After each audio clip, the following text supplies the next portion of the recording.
संशोधित पारित हुआ। सर 0। अभी शून्यकाल माननीय श्री उत्कर्ष वर्मा जी। धन्यवाद अध्यक्ष जी। मैं आपका ध्यान अति महत्वपूर्ण विषय उत्तर प्रदेश के गन्ना किसानों की खराब हालत और परेशानियों की ओर आकृष्ट कराना चाहता हूं। महोदय, विगत कई वर्षों से गन्ने की खेती में लागत बढ़ती जा रही है। खाद, यूरिया, डीएपी, एनपीके के दाम लगातार बढ़ते जा रहे हैं। कीटनाशक दवाइयों के दाम भी बढ़ते जा रहे हैं। एक ओर जहां सिंचाई महंगी हो रही है, वहां मजदूर की मजदूरी भी बढ़ रही है। गन्ने के बीज की प्रजातियां जो ज़्यादा उपज दे सकें भी किसानों को उपलब्ध नहीं हो रही हैं, जिससे कि गन्ने की उपज कम हो रही है।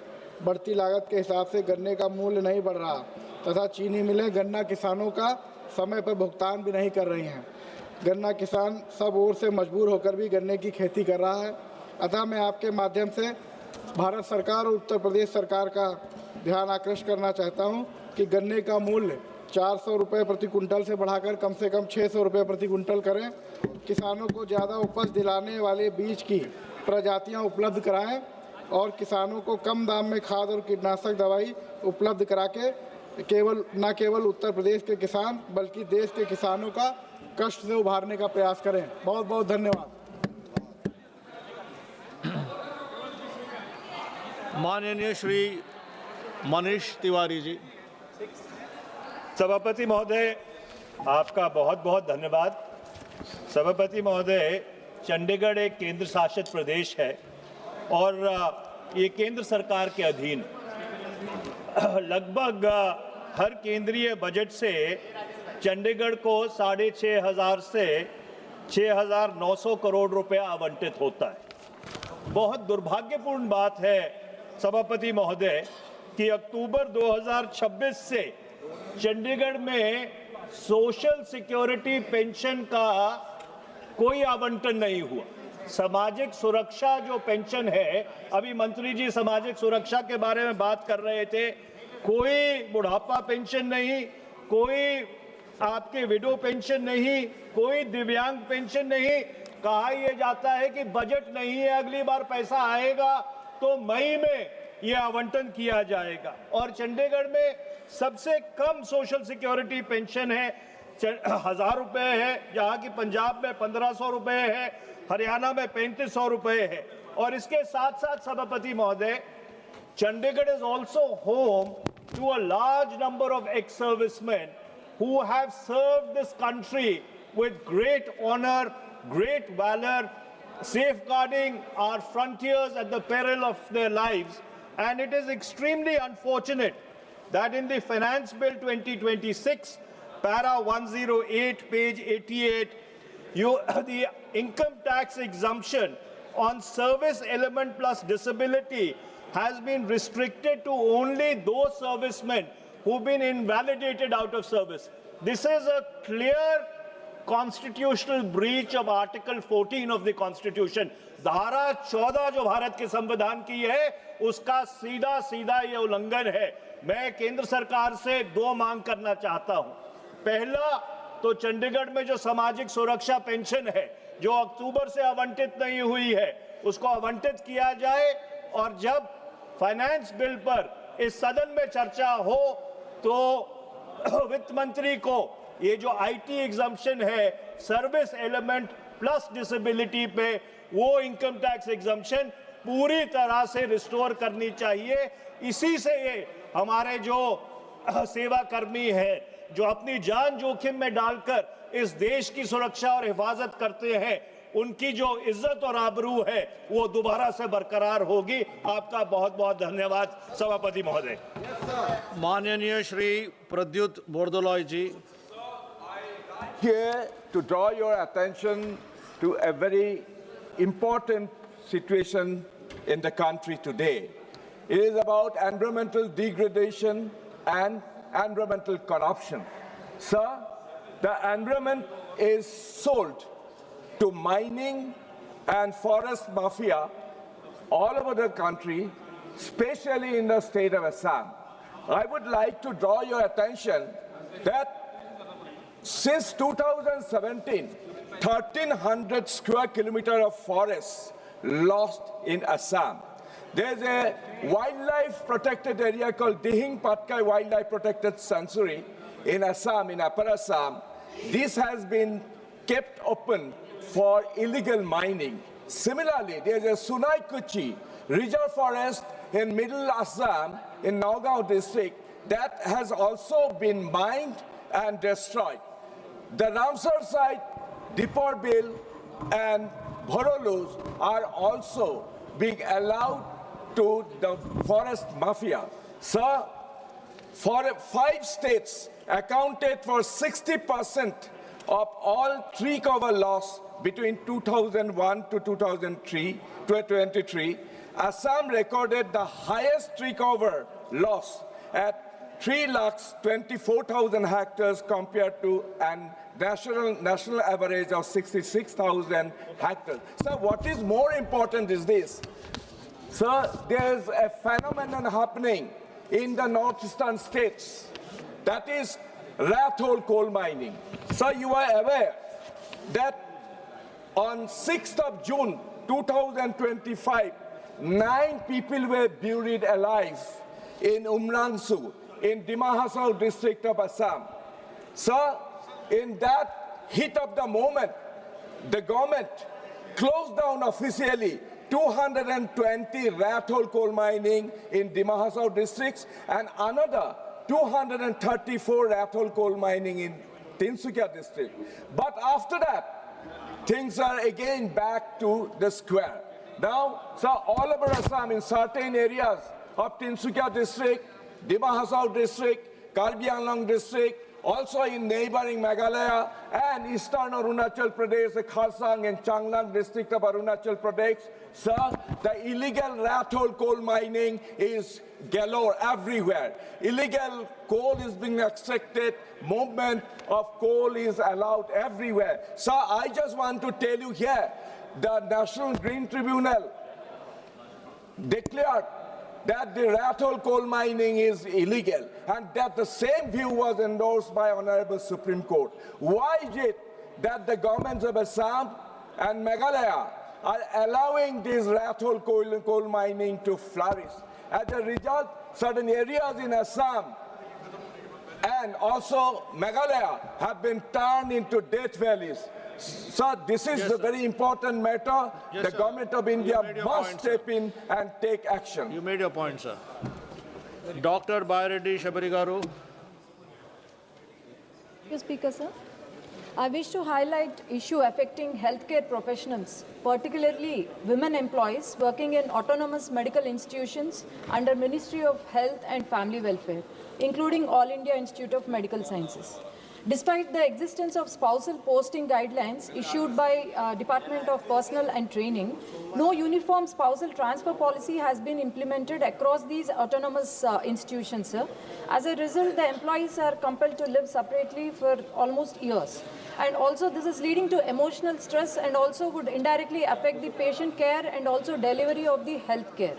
Sir, between 2019 to 2024, about 2,200 employees have resigned from especially AIIMS, sir, and also that is significantly women employees.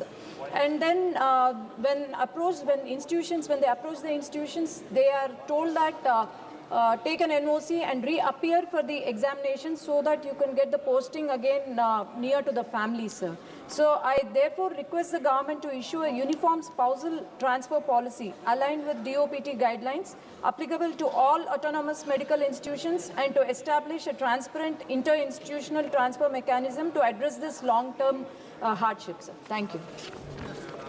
Thank you. माननीय श्री नीलेश ज्ञानदेव लंकेजी. माननीय अध्यक्ष महोदय, माझ्या संसदीय क्षेत्र अहिल्यानगर दक्षिण अंतर्गत येणाऱ्या भिंगार शहरातून जाणाऱ्या राष्ट्रीय महामार्ग क्रमांक 61 वर सध्या वाहतुकीची प्रचंड कोंडी होत असून ही समस्या अत्यंत बिकट आहे. हा महामार्ग पुणे, नाशिक आणि छत्रपती संभाजीनगर यासारख्या महत्त्वाच्या व्यापारी केंद्रांना जोडणारा हा मुख्य मार्ग आहे. यामुळे भिंगार सिग्नल चौक आणि भिंगार अर्बन बँक चौक या ठिकाणी दिवसभर जड आणि सततच्या वाहतुकीमुळे वाहतूक ठप्प होत असते.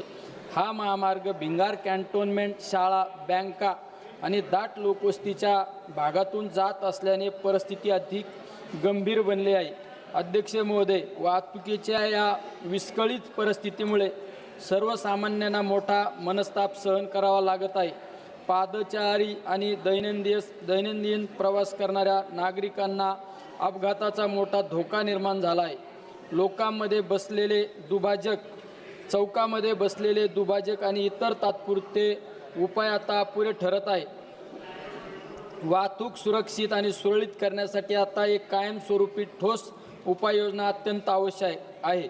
अध्यक्ष महोदय, त्यामुळे मी आपल्या माध्यमातून रस्ते आणि राष्ट्रीय महामार्ग मंत्र्यांना विनंती करतो की त्यांनी भारतीय राष्ट्रीय राज्यमार्ग प्राधिकरणाला या संवेदनशील भागाची त्वरित सखोल संरक्षण करण्याचे निर्देश द्यावे आणि नागरिकांची सुरक्षा आणि वाहतुकीची सुलभता सुनिश्चित करण्यासाठी राष्ट्रीय महामार्ग 61 वर भिंगार शहरातून एका अत्याधुनिक उड्डाण पुलाच्या बांधकामाला प्राधान्याने मंजुरी देण्यात यावी, ही नम्र विनंती.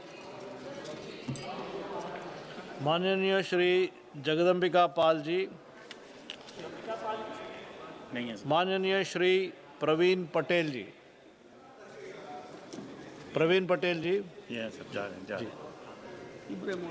अध्यक्ष महोदय, आपका बहुत बहुत धन्यवाद.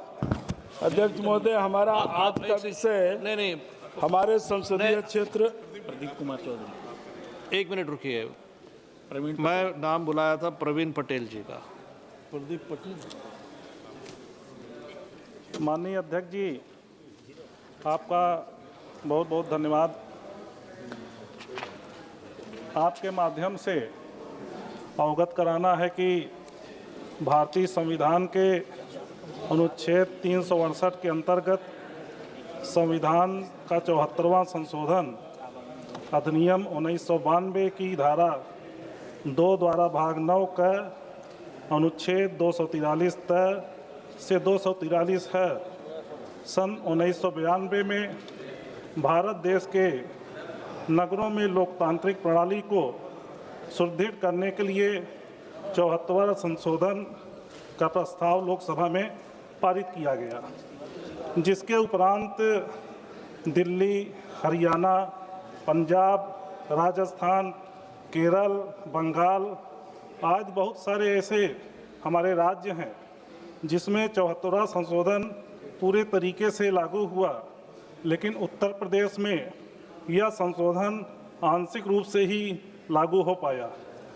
माननीय अध्यक्ष जी, माननीय सभापति जी, आपके माध्यम से ये मांग करना चाहता हूँ कि अपने उत्तर प्रदेश में भी 74वां संशोधन पूरी तरीके से लागू किया जाए, जिससे वहाँ हमारे लोकतांत्रिक प्रणाली और मजबूत हो सके, आय के स्रोत भी बढ़ जाए, नागरिकों की भागीदारी भी बढ़ जाए, नगर निगम के महापौरों, पार्षदों, जनप्रतिनिधियों को भी जनप्रतिनिधि का दर्जा प्राप्त हो, वेतन भत्ता भी उन्हें मिल सके.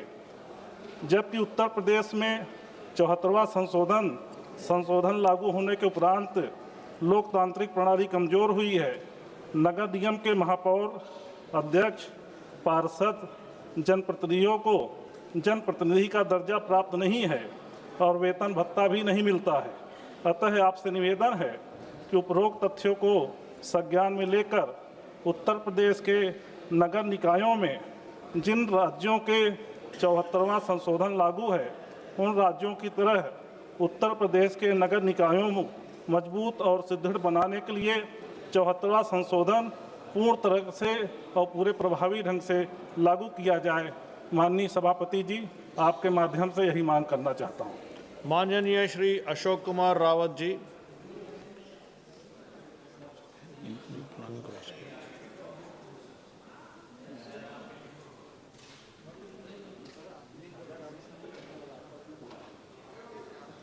माननीय श्री अशोक कुमार रावत जी.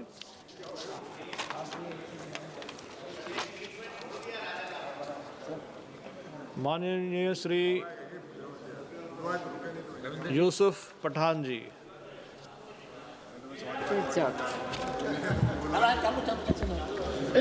धन्यवाद अध्यक्ष महोदय। अध्यक्ष महोदय, आज मजदूरों के बारे में डिस्कशन हुआ, बहुत गहराई से उनकी सुरक्षा के बारे में बातचीत हुई। मैं देश भर में बंगाली भाषा प्रवासी मजदूरों के साथ हो रही हिंसा और भेदभाव की बढ़ती घटनाओं के बारे में आपके समक्ष ध्यान केंद्रित करना चाहता हूं। वैध पहचान पत्र होने के बावजूद इन मजदूरों को बांग्लादेशी कहकर बदनाम किया जा रहा है और उन्हें मनमाने ढंग से गिरफ्तार कर उनके घरों को और कार्यस्थलों से बाहर निकाला जा रहा है। बांग्ला भाषा को बदनाम करने की कोशिश अब सार्वजनिक अधिकारियों द्वारा भी की जा रही है। उदाहरण के तौर पर दिल्ली पुलिस ने बांग्ला को बांग्लादेश की राष्ट्रभाषा कहा, जबकि बांग्ला न केवल संविधान द्वारा मान्यता प्राप्त 22 भाषाओं में से एक है, बल्कि इसे वर्ष 2024 में केंद्र सरकार द्वारा एक शास्त्रीय भाषा क्लासिक लैंग्वेज का दर्जा भी दिया गया है। बंगाली प्रवासी मजदूरों के खिलाफ चलाए जा रहे इस घृणित अभियान के कारण अब तक 24,000 से अधिक मजदूरों को वापस बंगाल भेजा जा चुका है। इस तरह की शत्रुता, नफरत और उत्पीड़न संविधान के अनुच्छेद 14 के तहत समानता के अधिकार और अनुच्छेद 15 के तहत भेदभाव के निषेध का उल्लंघन करता है। इसके अलावा यह अनुच्छेद 19(1)D के तहत देश के स्वतंत्र रूप से आने जाने के अधिकार, अनुच्छेद 19(1)E के तहत देश में कहीं भी रहने और बसने के अधिकार तथा अनुच्छेद 21 के तहत आजीविका के अधिकार का भी खिलाफ है। मैं सरकार से अनुरोध करता हूं कि वह बंगाली प्रवासी मजदूरों के खिलाफ हो रहे भेदभाव को रोकने के लिए तत्काल हस्तक्षेप करे। धन्यवाद अध्यक्ष महोदय। माननीय श्री ब्रजेंद्र सिंह ओला जी। जी, मेरे संसदीय क्षेत्र झुंझुनू का पिलानी एक बहुत महत्वपूर्ण स्थान है। वहाँ Birla education of technology and science भी है और भारत सरकार का संस्थान सेंट्रल इलेक्ट्रॉनिक रिसर्च इंस्टीट्यूट भी वहाँ स्थापित है। वहाँ की रेलवे लाइन के लिए रेलवे मंत्रालय ने सर्वे कराया है। सर्वे का काम पूरा हो गया है। अब मेरा आपके माध्यम से रेलवे मंत्री से ये आग्रह है कि वहाँ के बहुत सारे लोग देश के दूसरे हिस्से में रहते हैं, व्यापार करते हैं। पूर्वी भारत में, आपके उत्तरी भारत में बहुत सारे सेना में लोग हैं और Birla institute of science and technology में न केवल इस देश के छात्र अध्ययन करते हैं बल्कि विदेश के लोग भी आते हैं और फैकल्टी में भी विदेशी लोग भी हैं, यहाँ के लोग भी हैं। इलेक्ट्रॉनिक इंस्टीट्यूट है जो सेंट्रल गवर्नमेंट का संस्थान है, उसमें भी बहुत सारे वैज्ञानिक हैं। इन सब को अब लुहारू से ट्रेन पकड़नी पड़ती है, जबकि लुहारू से पिलानी का जो मैंने निवेदन किया है, सर्वे हो चुका है। उस सर्वे के बाद अब उसको बजट दे के अतिशीघ्र उस काम को शुरू कराएं, जिससे शिक्षा नगरी देश के रेलवे मानचित्र पर आ सके और वहाँ के आम आदमी को, वहाँ के विद्यार्थियों को, वहाँ के मजदूरों को, वहाँ के सैनिकों को, वहाँ के किसानों को रेल सुविधा का लाभ मिल सके। इसके अलावा एक मेरे जिला मुख्यालय झुंझुनू से रतनगढ़ तक वाया मंडावा फतेहपुर होकर रेल लाइन की स्वीकृति दें, जिससे जो हमारे डिफेंस के लोग जिनको बॉर्डर पर जाना होता है उनको एक वैकल्पिक मार्ग मिल जाएगा और उस क्षेत्र के लोगों को रेलवे से जुड़ाव हो जाएगा। तो वहाँ के लिए तो सर्वे का सीधे आदेश दें। यहाँ जो सर्वे हुआ है उसके लिए बजट का आवंटन करें। बहुत बहुत धन्यवाद सभा। माननीय श्री प्रदीप कुमार सिन्हा जी।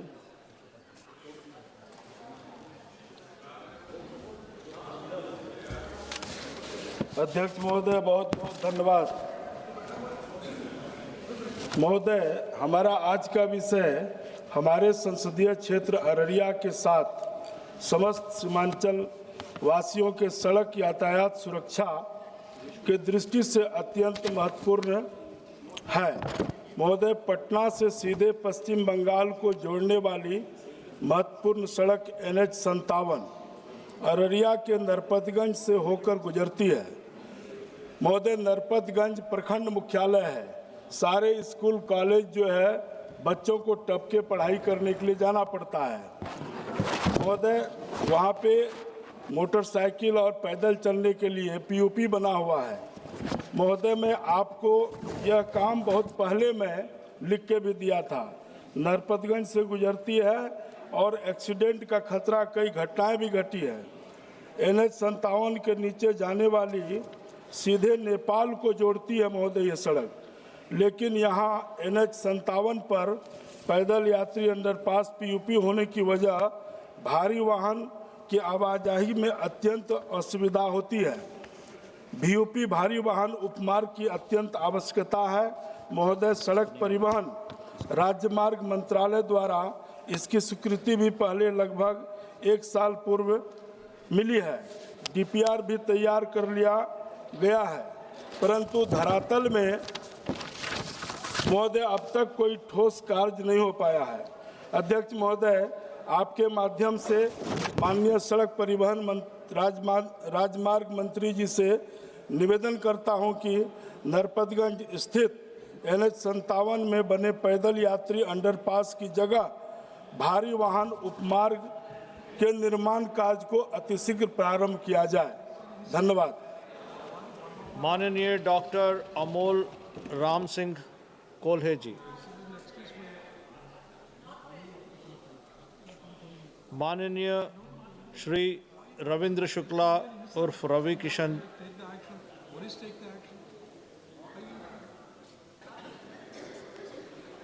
माननीय श्री मुकेश राजपूत जी। धन्यवाद सभापति महोदय। महोदय, हमारे लोकसभा क्षेत्र फर्रुखाबाद और इसके आसपास कई लोकसभाओं में और देश के कई प्रांतों में आलू का उत्पादन होता है। आलू सब्जियों का राजा भी कहा जाता है। आलू एक ऐसी सब्जी है जिसका पूरे देश में 365 दिन सब्जी के रूप में उपयोग किया जाता है। यदि आलू का उत्पादन कम हो जाए तो देश में अन्य सब्जियों के दाम आसमान छूने लगते हैं। महोदय, मैं खुद भी आलू किसान हूं, इसलिए भलीभांति जानता हूं कि कभी कभी किसानों को आलू का लाभकारी मूल्य नहीं मिल पाने के कारण उनका हाल बेहाल हो जाता है। यहाँ तक कि बेटियों की शादी, बेटों की शादी और बच्चों की पढ़ाई, अन्य सामाजिक कार्य भी व्यवस्थित तरीके से नहीं हो पाते। अतः आपके माध्यम से मैं माननीय प्रधानमंत्री से आग्रह करता हूं कि जिस प्रकार मसाला बोर्ड की स्थापना करने से मसाला उत्पादक किसानों की दशा में अति सुधार हुआ है, और इसी प्रकार जूट बोर्ड हो चाहे टी बोर्ड हो, और हाल ही में मखाना बोर्ड की स्थापना करने से मखाना उत्पादक किसानों को लाभकारी मूल्य मिल रहा है। माननीय प्रधानमंत्री, माननीय कृषि मंत्री से निवेदन है, इसी तरह आलू विकास बोर्ड का स्थापना कराने की कष्ट करें। आलू विकास बोर्ड के गठन से भारत के आलू प्रसंस्करण उद्योग का भी समग्र विकास होगा तथा क्षेत्र की आलू की गुणवत्ता में भी सुधार होगा। इसके साथ साथ आलू के उत्पादक किसानों की आर्थिक स्थिति में भी व्यापक सुधार होगा एवं आलू आधारित उद्योगों को भी काफी आर्थिक लाभ होगा, जिससे किसान हमारे देश का खुशहाल हो सकेगा। Thank you. माननीय doctor Amol Ram Singh Kolhe ji. Thank you sir. Sir, मैं मेरे चुनाव क्षेत्र से संबंधित और महाराष्ट्र के कई इलाकों से संबंधित एक महत्वपूर्ण विषय पर सदन का ध्यान आकर्षित करना चाहूँगा। मेरा चुनाव क्षेत्र हो या फिर नासिक जिला हो या सतारा जिला हो, यहाँ पे तेंदुआ यानी लेपर्ड की समस्या बहुत गंभीर है। सर, मेरे सिर्फ एक चुनाव क्षेत्र में जुन्नर फॉरेस्ट डिवीजन में तेंदुओं की तादाद लगभग 1200 से 1500 है। अब तक लगभग 60 जाने गई है सर, और जब आए दिन किसी न किसी पर तेंदुए का हमला होता है। ज्यादातर इसमें छोटे छोटे बच्चे होते हैं सर, कभी 3 साल का बच्चा, कभी 5 साल का बच्चा, कभी 7 साल का बच्चा, और ये सब इससे उभरने के लिए मेरी सदन से मांग है कि जो वन्यजीव अधिनियम 1972 का जो कानून है उसमें सुधार लाया जाए, जिसमें लेपर्ड को शेड्यूल 1 से निकालकर शेड्यूल 2 में लाया जाए। और यही प्रस्ताव महाराष्ट्र सरकार ने भी केंद्र सरकार के पास भेजा है। उस पर त्वरित कार्यवाही हो और साथ ही में मास लेपर्ड रिलोकेशन, जैसे कम से कम 1000 लेपर्ड्स को वंतारा जैसी जगह पे रिलोकेट किया जाए और हमारे इलाके के बच्चों का बचपन और किसानों का सुकून ये वापस लौटाया जाए। यही मेरी सदन से मांग है। धन्यवाद अध्यक्ष महोदय। माननीय श्रीमती शांभवी जी।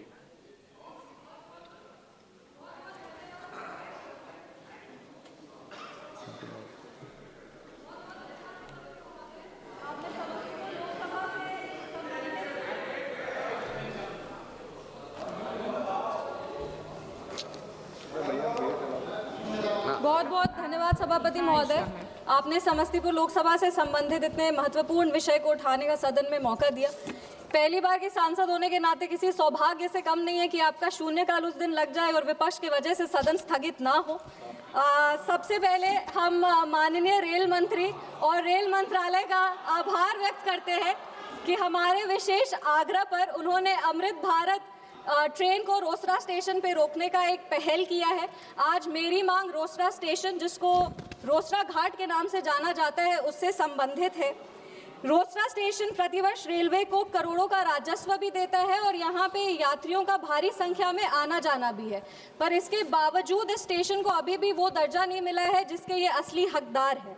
तकनीकी समस्याओं की वजह से यहाँ पर लंबी दूरी की जो ट्रेन है वो पार कर जाती है, पर ट्रेन यहाँ पर रुकती नहीं है।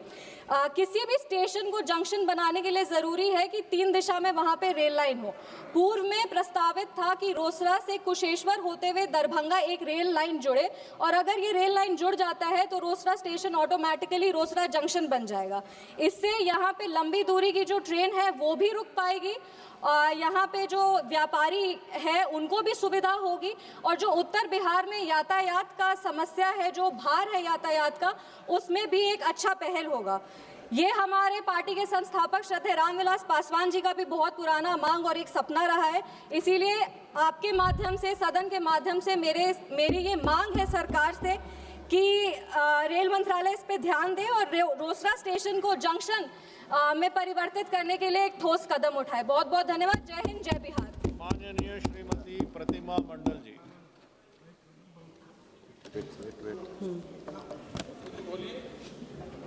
Thank you, Honorable Chairperson, sir, for allowing me to speak in 0 hour. Sir, the jute industry in West Bengal, employing over 2.5 lakh workers and supporting millions of dependent families, is in severe socio-economic distress. Once sustained by guaranteed government procurement under the Jute Packaging Materials Act, the industry has seen orders slashed and synthetic alternatives permitted, weakening demand for traditional jute sacks. Recent approvals for non-jute bags in key procurement schemes have directly undercut jute demand, deepening the crisis faced by mills and workers. This policy shift has contributed to mill closures and widespread unemployment. Workers confront irregular wages, precarious employment, and loss of livelihood, with entire families pushed into economic insecurity. Despite environmental rhetoric against plastics, inconsistent enforcement of mandatory jute use, and growing tolerance for plastic alternatives have eroded the industry's market base, compounding its long-standing structural problems. The result is poverty, joblessness, and deteriorating living conditions for jute workers in Bengal. We demand that the central government mandate full compliance with compulsory jute packaging laws and restore assured procurement to protect workers and the industry. Yes. Mananiya Shri N.T. Antony ji. Thank you, Chairman. I wish to draw the attention of this House to a disturbing incident reported from Dhenkanal district of Odisha relating to alleged assault and public humiliation of a pastor Sri Bipin Bihari Naik in the first week of January 2026. It has been officially stated that 9 persons have been detained following the incident. After the victim's wife approached the then girl SP, citing inaction by the local police for nearly a week. Such a delay in initiating action raises serious concerns regarding law enforcement at the grassroots level. Family members and local sources have alleged that the pastor was publicly paraded and humiliated, including being garlanded with the slippers, forced to eat cow dung before being handed over to the police. Speaker, sir, Article 25 of the Constitution guarantees the right to freedom of religion, and Article 21 guarantees the right to life with dignity. Allegations of religious conversion cannot justify mob action, public humiliation, or delayed police response. I seek a statement from the government on measures taken to ensure accountability for lapses, timely registration of FIR, and protection. Manish Jaiswal ji. You are accepting that he has gone for conversion. माननीय मनीष जायसवाल जी not present. Nishikant जी पूरा sir राजनीति से प्रेरित है। हाँ हो गया। आदरणीय सभापति महोदय, मैं रूल 352(5) और 353 में माननीय निशिकांत एक मोशन के लिए खड़ा हुआ। ये जो लीडर ऑफ द अपोजिशन है राहुल गांधी सर, ये आर्म बिहेव करता है और इसका सोरोस फाउंडेशन के साथ रिलेशन है, फोर्ड फाउंडेशन के साथ रिलेशन है। ये वियतनाम, कंबोडिया, बहरीन, थाईलैंड केवल देशद्रोहियों के साथ मिलकर जाता है और ये कभी चुनाव आयोग पर, कभी संविधान पर, कभी स्पीकर पर, जितने भी संवैधानिक संस्थाएं हैं सुप्रीम कोर्ट पर, उसके ऊपर आरोप लगाता है। मेरा आपके माध्यम से आग्रह है कि एक सब्सटेंसिव मोशन पर राहुल गांधी के ऊपर चर्चा होनी चाहिए, उसकी सदस्यता रद्द होनी चाहिए और कभी भी वो चुनाव नहीं लड़ पाए उसकी चर्चा होनी चाहिए। इस नियम के तहत मुझे इजाजत दी जाए। इसका सभी देशद्रोही, जितने देशद्रोही sir, same Pitroda Soros foundation के साथ मिलकर इस देश को करना चाहता है, इनका ये नेता राहुल गांधी है। इसके ऊपर प्रातः 11 बजे तक के लिए स्थगित की जाती है।